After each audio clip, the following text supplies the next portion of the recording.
자, 요번에는 극초기 재개발인데 많이 들어보셨을 거예요. 부산 해운대 반여동. 반여 2, 3동의 주거환경정비구역을 지금 현재 해체를 하고 있다. 해체 동의율이 지금 한 40% 정도고 앞으로 50%까지 돌파할 것 같아. 분위기 좋아질 것 같아. 라고 얘기합니다. 요 동네는 저도 이렇게 갭으로 하나 샀었어요. 그때 4,400 정도에 사서 7,200 정도에 팔았거든요. 7,300에 팔았거든요. 팔고 또 잠잠했는데 다시 좀 움직이고 있어요. 그 근처의 중개사님들이 뭐라고 하냐면 일단 갖고 있다가 연말 정도 돼서 동의율 올라가면 한 1억 정도 올라가면 팔아라 이렇게 얘기하더라고요. 근데 입지는 뭐 어떻게든 인 해운대이기 때문에 이거는 내가 나중에 좀 들고 있어도 저는 괜찮다고 봅니다. 왜냐면 내년쯤 돼서 대선이 끝나고 지방선거를 앞두고 규제 완화가 시작될 거기 때문에 용적률 완화? 그럼 거기 밑에 있는 땅값들이 올라갈 것이고, 그리고 공급 부족의 문제로 앞으로 여기 있는 뭐 고도 제한이 요번에 나왔던 부산 중구, 뭐 동구, 뭐 이런 쪽으로 뭐 고도 제한 완화 이런 것처럼 이런 흐름들이 저는 계속된다고 봐요. 뭐 여당이든 야당이 상관없이. 자, 그래서 여기 반여 2, 3동 일단 이 주위에 상승 압박은 계속되고 있어요. 예를 들어서 센텀 이지구, 뭐 첨단, 뭐 기지, 뭐 만든다 이렇게 얘기를 하고 있고, 그리고 센텀 만덕과 센텀과 연결되는 이 대심도 요것도 지금 공사를 하고 있죠. 그리고 요 밑으로 분양하는 아파트, 뭐 왕자 맨션 재건축, KCC, 그리고 여기도 뭐 반여 1 맥구역이 또 돼 있죠. 이런 것들이 신축 아파트들이 가격이 올라가면서, 그리고 저 위로 센터파크 위로 아시아 선수촌, 뭐 아시아 선수촌 같은 보면 올림픽 선수촌처럼 뭔가 약간 네임이 좀 비슷하죠. 서울 올림픽 송파에 그런 것처럼 리모델링 호재, 신축 입주 프리미엄 올라가면서 여기도 분명히 상승 압박이 저는 간다고 봅니다. 그래서 이런 빌라들 같은 경우는 소액으로 들어가시면 된다라고 보고, 일단 매매 금액은 얼마 정도 나오냐면 한 6천, 기본집일 때 6천 정도는 가능하다. 그러니까 이런 건 한 1억 정도 올라가면 팔아도 되는 거죠. 법인을 잡아서. 자, 그리고 전세는 올 수리했을 때 전세 3천, 3천만 원. 그래서 올 수리하면 1,000만 원 들어갑니다. 그래서 이거는 내 돈 3천만 원 넣는다고 생각하면 4천 정도 넣고 운 좋으면 전세 4천 넣을 수도 있겠죠. 적은 투자금으로 아파트 앞으로 미래에 입주권을 받을 수 있는 상상을 또 해보는 거죠. 자, 공시지가는 2,690만 원이기 때문에 이건 내년 돼도 1억 이상 안 넘어갈 겁니다. 이것도 한번 극초기 재개발 같은 경우도 해운대이기 때문에 한번 참고를 해보시면 좋을 것 같아요. 자, 이번에는 인천 동구로 한번 가보겠습니다.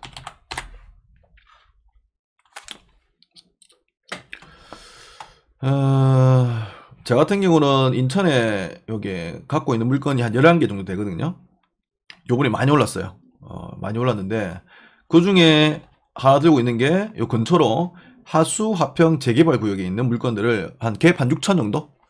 지금 부산에 극초기 재개발 아예 사업도 진행이 안 된 물건들도 갭이 한 6천, 5천, 4천 나오는데, 사업 시행 인가가 낳는 이런 물건들도 제가 6천에 갭으로 제가 갖고 갔고 또 추천을 해드렸죠. 자, 이 동구는 뭐 부산 동구랑 마찬가지예요. 구도심이고 노도가 아주 높죠. 사람이 살고 싶지 않은 곳, 그런 곳인데 지금 앞으로 몇 년 안으로 동구가 천지 개벽할 거라 봅니다. 지금 부산 동구의 뭐 평지 외에는 전부 다 산복도로고 사람들이 아무도 가지 않았던 곳인데, 지금 북항 재개발로 인해서 위에 대청동 그리고 영주동 이런 라인들이, 수정동 이런 산복도로 라인들도 가격이 빌라들이 올라가잖아요.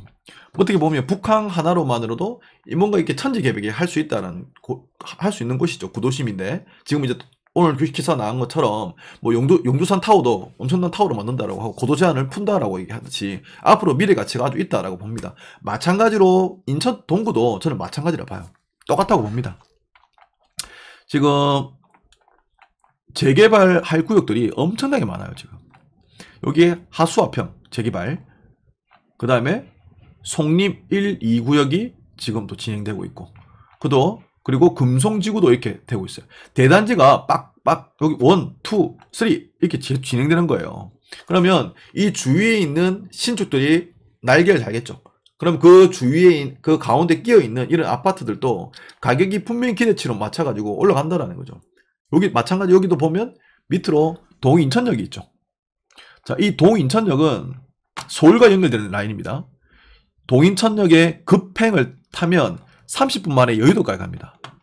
30분 만에 여의도까지 가버려요. 자, 그래서 여기 있는 솔빛마을 주공아파트 대단지죠. 여기에 있는 아파트가 공시지가 1억 미만짜리가 지금 수도권에 있는 투자자들이 많이 매입을 하고 있어요. 그래서 저번 주인가요? KB 부동산 상승률 1위 인천 동구도 나왔죠. 그래서 저평가 됐고, 그리고 소유가 접근성, 그리고 주위에 이런 재개발 구역들이 많이 이루어지면서 여기에 가격이 좀 상승 압박이 가고 있다. 워낙 저평가 됐었어요.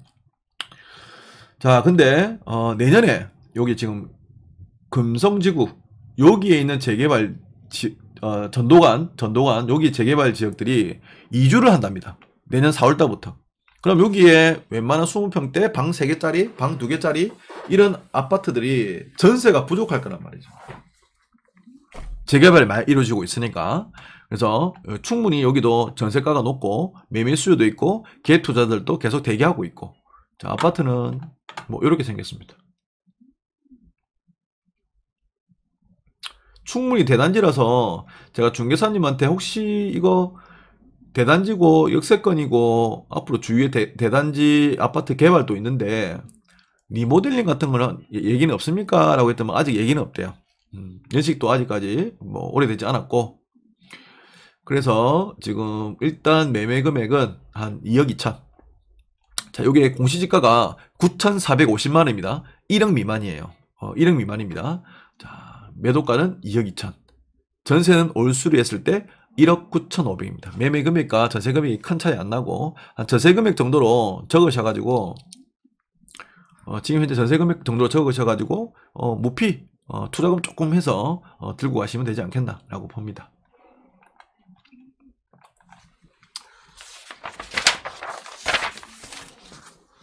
자, 그리고,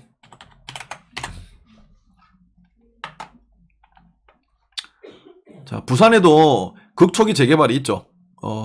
근데 인천도 너무 많아요. 근데 부산은 경상권의 투자자들이 움직인다? 뭐 강할리라든지 이런 데는 해운대 달맞이라든지 뭐 이런 데는 서울 투자자들이 좀 들어오긴 들어오는데, 인천 같은 경우는 뭐 서울의 아파트들이 너무 비싸다. 그리고 주위의 외곽 지역의 아파트들이 너무 올랐다. 그러면 극초기로 어디로 들어갈까? 서울은 너무 비싼데? 인천으로 가볼지 않을까? 이런 생각도 하면서 수요자들이 몰려드는 거죠. 그러니까 전국에서 인천 극초기 재개발도 많이 몰려드는 거예요. 자, 여기도 극초기 재개발이에요. 만수 1구역이라고 하는데 위치적으로 보면 여기입니다. 여기 위치에 있는 건데, 도보로도 이렇게 인천 2호선 만수역이죠. 만수역까지 도보로 이용 가능하죠. 전세는 그나마 잘 놓을 수 있겠죠. 잘 놓을 수 있죠. 자, 그리고 여기 호재가 뭐냐? 요렇게 2호선으로 쭉쭉쭉 가면 인천시청역이 있어요. 이 인천시청역에 지금 1호선, 2호선이 다 있는데 추가로 GTX-B가 송도, 인천시청역, 그 다음에 부평역에서 여의도로 이어지죠. 그게 여기 생긴다는 거예요. 그러니까 트리플 역세권이 생기죠. 자, 그래서 여기 있는 남동구에 있는 9월, 간석 이런 아파트들이 가격이 올라가고 있고, 그리고 이제 이 아파트들이 올라가니까 적은 자본으로 투자할 때가 이제 여기 요렇게 9월 4구역이 잡혀 있고요. 그 다음에 만수 1구역, 지금 현재 본 물건이 만수 1구역 안에 있습니다. 만수 1구역 안에 있고, 그 다음에 만수 2구역이 있어요. 요게 만수 2구역인데 인기 있는 데는 만수 2구역이 지하철이랑 현재 가깝기 때문에 전세도 잘 나가고 투자금도 작게 들어가기 때문에 여기도 인기가 많다. 단 4층이다. 4층이라는 단점은 있어요. 1, 2, 3, 4.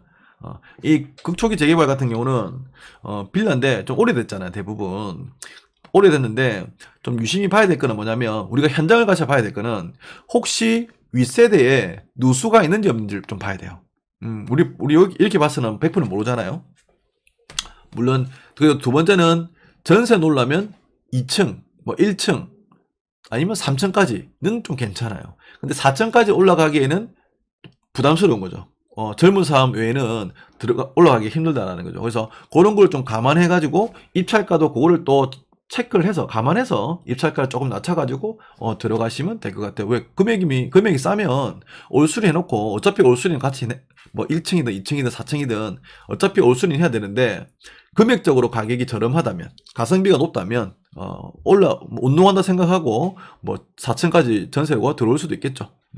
어차피 이런 거는 전세 놓으면 오히려 더 잘 팔려요. 전세를 많이 놓으면 많이 놓을수록 매매 금액이 올라가지고 작은 갭이 3천만 원이라도 전세금만 많이 올려주면 매매 금액이 높게 받을 수 있죠. 극초기 재개발은 다 그런 것 같아요.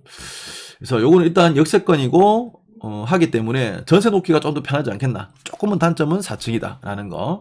그래서 현장에 누수가 있다라는 이런 것들을 한번 알아보시면 훨씬 더 좋다.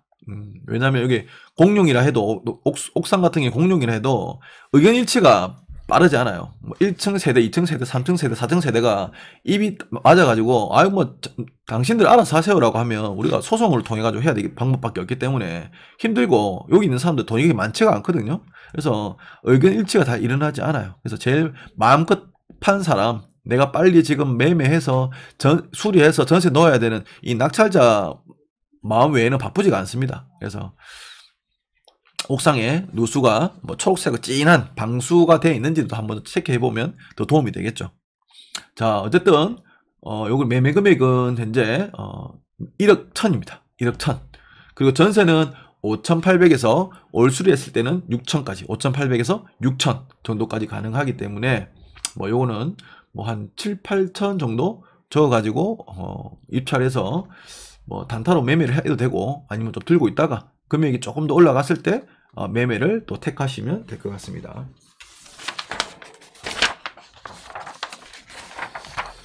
자, 그리고 이제 마지막으로 물건을 또 한번 볼게요.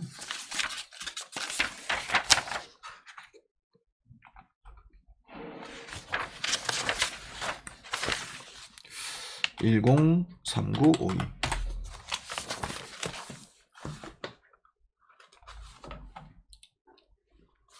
대전입니다. 대전 강력시고 세종의 가격이 올라갔다가 지금 가격이 좀 주춤하죠.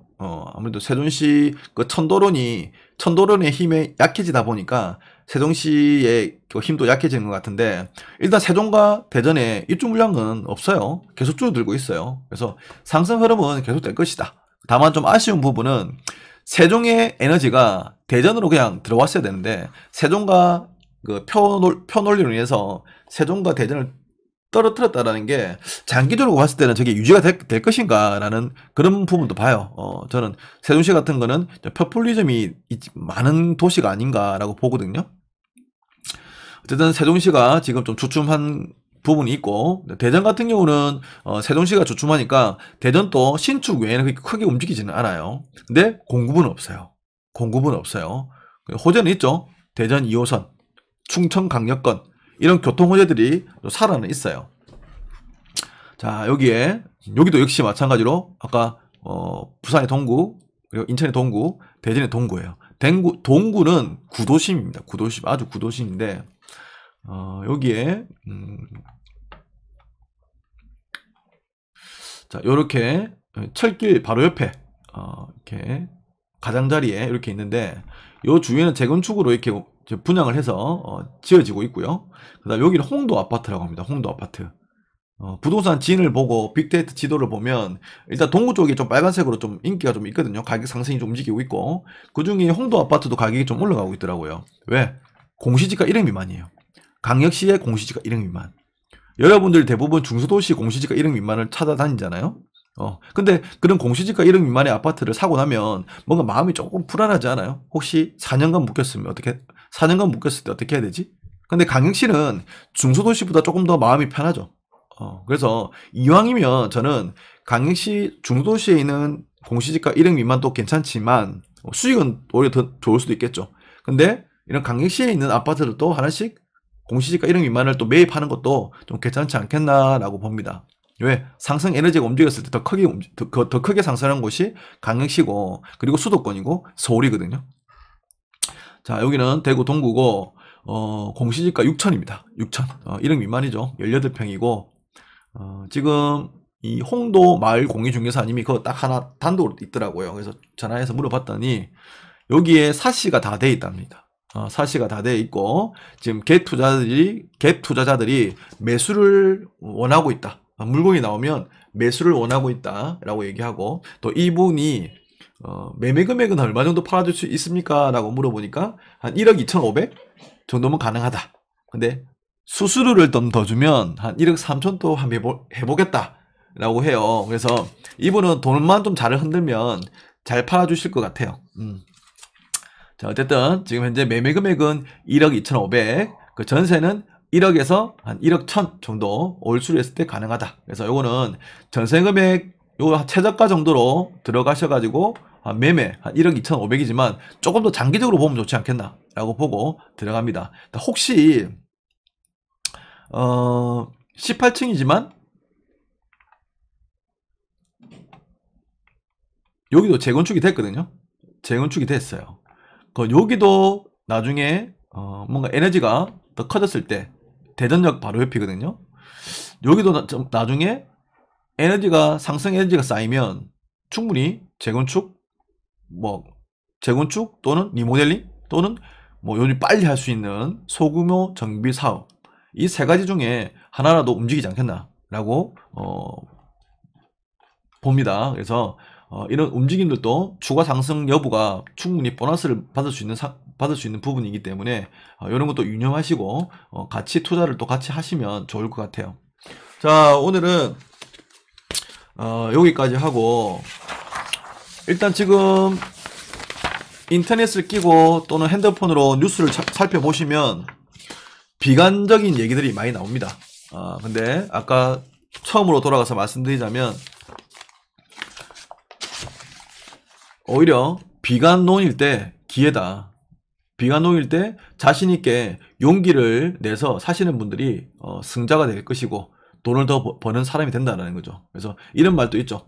왕관의 무게를 견디는 사람이 왕관을 쓸 수가 있다라고 하죠. 그 무거운 왕관을 무겁다고 내팽개치는 게 아니고 그 왕관을 무겁더라도 매는 사람이 결국에는 그 왕관을 쓰는 사람이 된다라는 거죠. 왕관의 무게를 견디는 자. 여러분들도 지금처럼 많은 대중들이 공포에 불안이 들고 이렇게 외칠 때 여러분들은 그 왕관의 무게를 견디는 사람이 되었으면 좋겠다고 생각하고 이번 강의 마치도록 하겠습니다. 자, 오늘 들으신다고 수고 많으셨고 이번 기회에 올해 가기 전에 꼭 좋은 물건 받는 걸로 저도 낙찰 기원을 하겠습니다. 자, 오늘 수고 많으셨습니다. 감사합니다.